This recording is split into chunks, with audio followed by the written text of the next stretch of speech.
نہیں تھا, وہ اس پہ فخر کرتی تھیں.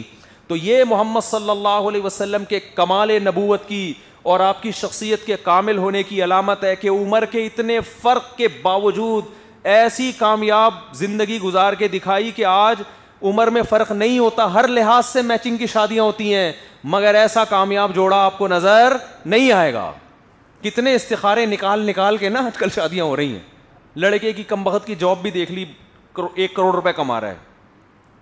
لڑکی والے تو کر نہیں رہے ہوتے نا شادی اپنی بچی کی, بھئی 1 کروڑ نہیں ہے تو صرف 99 لاکھ روپے, یہ اتنے غریبوں سے ہم نے کرنی نہیں. ساری میچنگ کی. عمر بھی دیکھ لی, کم بخت صرف 2 سال بڑا ہونا چاہیے, اگر 10 سال بڑا ہے تو یہ بھی زیادہ بڑا ہے, برابر کا ہے تو یہ تو غلط ہے, شوہر تو تھوڑا سا عمر میں بڑا اچھا لگتا ہے, اور اگر کم عمر ہے تو نہیں, ہم لوگوں کی آپ دکھائیں گے ہمارا بیگم کی عمر بڑی اور شوہر کی عمر چھوٹی, یہ بھی میچنگ کی نہیں, پروفائل پہ اچھے نہیں لگیں گے. پھر قد میں یہ دیکھا جاتا ہے کہ لڑکا تھوڑا سا لڑکی سے قد میں زیادہ بھی لمبو بھی نہ ہو, عجیب سا لگے گا وہ وہ دیکھتے ہیں کہ البم میں بھی جوڑا لگے نا, میچنگ کی شادی ہوئی ہے یار. جب تصویریں کھینچیں گی دلہن کی اور دولہا ساتھ میں بیٹھا ہوگا تو فیس بک پہ جب تصویریں وائرل ہوں گی دیکھنے والے کہیں گے واہ واہ ماشاء اللہ. تو قد تھوڑا سا اونچا ہو, زیادہ بھی نہیں برابر بھی نہیں. برابر ہو تو پتہ کیا چلے گا میاں کون ہے بیوی کون ہے, تو تھوڑا سا تو آدمی تھوڑا سا اونچا ہونا چاہیے, ٹھیک ہے نا, تو بالکل نہیں چلے گا. سمجھ میں آ رہی ہے بات کہ نہیں یار؟ اتنی میچنگ کی شادی, کلر بھی بہت زیادہ, چٹے کی کالی سے شادی, یہ چٹا ہے, اس کا نام محلے میں چٹا خان پڑا ہوا ہے, تھوڑا بہت چلتا ہے. قوم بھی دیکھی جاتی ہے.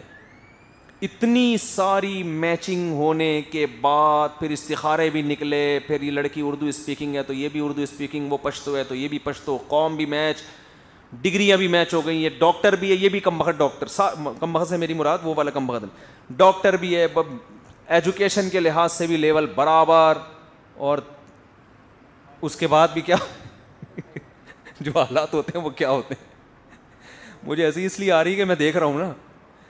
تو اس کے بعد نتیجہ کیا نکلتا ہے, سر پھوڑ رہے ہوتے ہیں ایک دوسرے کا پکڑ کے نا, سر پھٹول رہے ہوتے ہیں. بعض تو مشہور شخصیات ایسی ہیں, یہ جو اسٹیج پہ آ رہے ہوتے ہیں نا میاں بیوی بڑے ہنسی خوشی مل رہے ہوتے ہیں, مشہور شخصیتوں میں اکثر ایسا ہوتا ہے, یہ صرف وہیں ہنسی خوشی نظر آ رہے ہوتے ہیں آپ کو.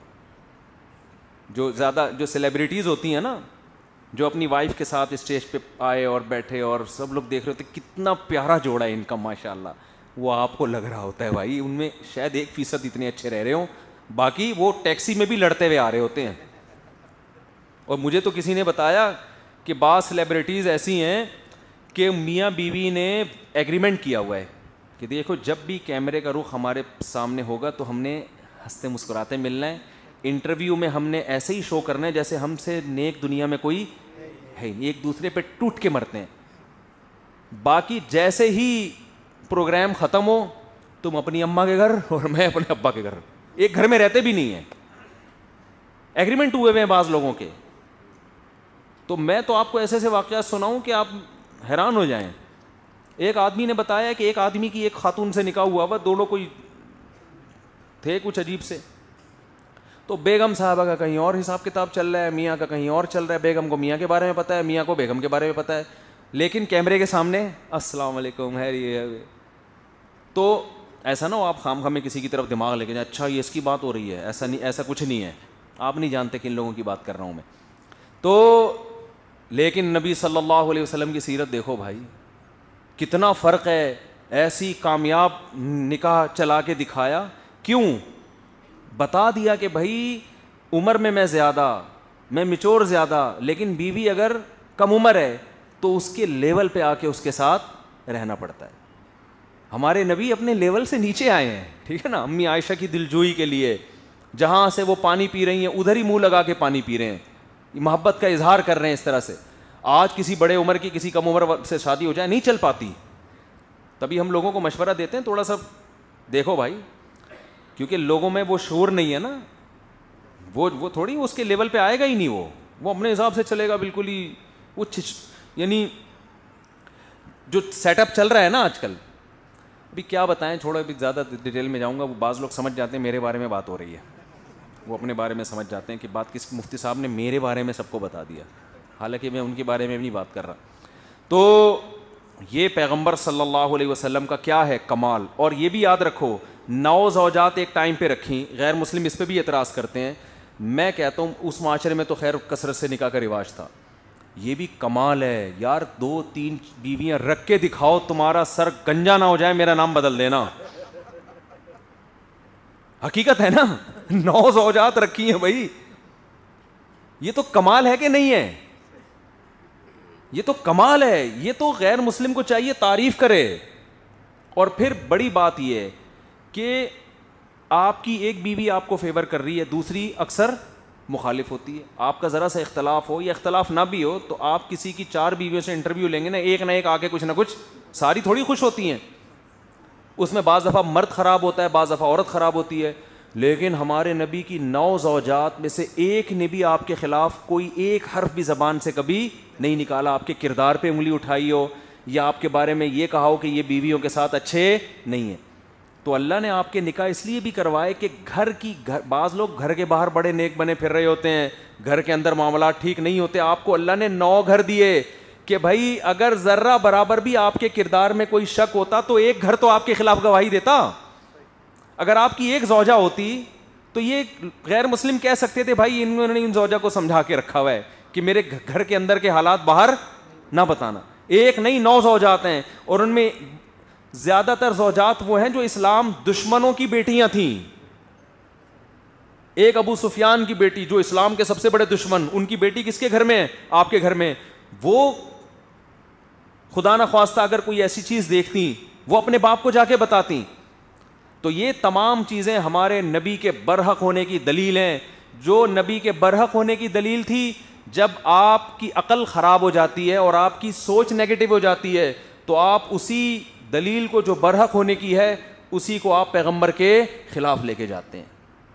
سمجھ میں آ رہی ہے بات کہ نہیں آ رہی ہے؟ تو ان دلائل کے قائم ہونے کے بعد پھر اللہ کو یہ حق ہے کہ اللہ سورہ الحاقہ میں کہے فَعَصَوْا رَسُولَ رَبِّهِمْ فَأَخَذَهُمْ أَخْذَةً رَابِيَةً. ان قوموں نے اپنے, میں بہت ڈھیٹ آدمی ہوں, بتا دوں میں ڈھیٹ بہت ہوں. آپ یہ سمجھو گے کہ میں شادی وادی میں بیان چھوڑ دوں گا, یہ نہیں ہو. آپ دنیا چھوڑ دو گے, میں دنیا چھوڑ دوں گا, یہ بیان نہیں چھوڑوں گا میں. یہ ذہن میں رکھو, کیونکہ یہ معاشرے میں تباہی پھیل رہی ہے نا. دیر سے شادیاں, پھر نہ طلاق یافتہ کی ہو رہی ہے نہ بیوہ کی ہو رہی ہے. بچیوں کی شادیاں 25-25 30 سال میں جا کے کر رہے ہیں اور کہہ رہے ہیں ہم جلدی شادی کر رہے ہیں. جلدی تھوڑی ہو رہی ہے, تو بہت لیٹ ہو رہی ہے بھائی. بر وقت ان کا نکاح نہیں کرتے. ابھی تو پڑھنا ہے, ابھی تو ڈاکٹر بننا ہے, ابھی تو MSc MA کرنا ہے, ابھی تو فلانا کرنا ہے. او بھائی جان, پہلے تو شوہر کا انتظام کرنا ہے, پھر شوہر پڑھائی کا انتظام کرے گا اس کے لیے. جس کی امانت ہے اس کو بولو خود پڑھاؤ اس کو. ایسا شوہر نہیں ملتا تو پھر ایک الگ بات ہے. وہ اس لیے نہیں ملتا کہ شوہر کرتا ہی نہیں, بندہ لوگ کرتے ہی نہیں شادی. ان کو ایجوکیٹڈ چاہیے نا, ریڈی میڈ بیوی چاہیے. ان کو ڈاکٹر بن چکی ہو, پڑھی لکھی ہو. تو ہم کہتے ہیں ریڈی میڈ مت لو, آپ ان پڑھ لڑکیوں سے شادی کر کے ان کو خود ہی پڑھا دو. 8ویں پاس میٹرک پاس لڑکیوں سے شادی کرو. بولو بھائی بیگم اب آپ ہماری ہو, بتاؤ میڈیکل کالج میں ایڈمیشن لینا ہے تو میں خرچہ اٹھاؤں گا آپ کا. انجینئر بننا ہے, MBA کرنا ہے, میں ہوں نا. ابا سے بولو ابا 2 پیسے آپ کی بہو ہے, ٹھیک ہے نا. یہ جہالت ہے جو ہمارے معاشرے میں چل رہی ہے. خرچہ باپ کا ہوتا ہے, فائدہ سسرال اٹھاتا ہے. باپ کے ایک دھیلے کام نہیں آتی وہ, تبھی بیٹیاں باپوں پہ بوجھ بن رہی ہیں. بیٹی کی پیدائش پہ لوگوں نے رونا شروع کر دیا ہے, تو اس لیے ہم چیختے رہیں گے, بولتے رہیں گے ان مسائل پر. آپ بور ہو جاؤ گے, لیکن آپ بھی ڈھیٹ ہو. میں اگر بولنے میں ڈھیٹ ہوں تو آپ عمل نہ کرنے میں ڈھیٹ ہو. آپ بولو کہ مفتی صاحب ہر بیان میں بولتے رہو, کریں گے ہم, پھر بھی نہیں, چلائیں گے ہم اپنی. تو غریب لوگوں کی بچیوں سے شادی کرو, یا بے شک امیر لوگوں کی بچیوں سے کر لو. کم عمر بچیوں سے کرو شادی اپنے بیٹوں کی, اور بولو بھائی آپ نہ تعلیم دیں, ایجوکیشن کون دے گا, ہم دیں, ادھر لے آؤ ہم پڑھائیں گے اس کو. بھائی آپ کی بہو ڈاکٹر ہوگی, اچھی بات ہے, آپ کی عزت ہوگی بھائی. تو خرچ, جس کی عزت ہو رہی ہے خرچہ اس کا ہوا نہیں ہے سالے کا, معذرت کے ساتھ.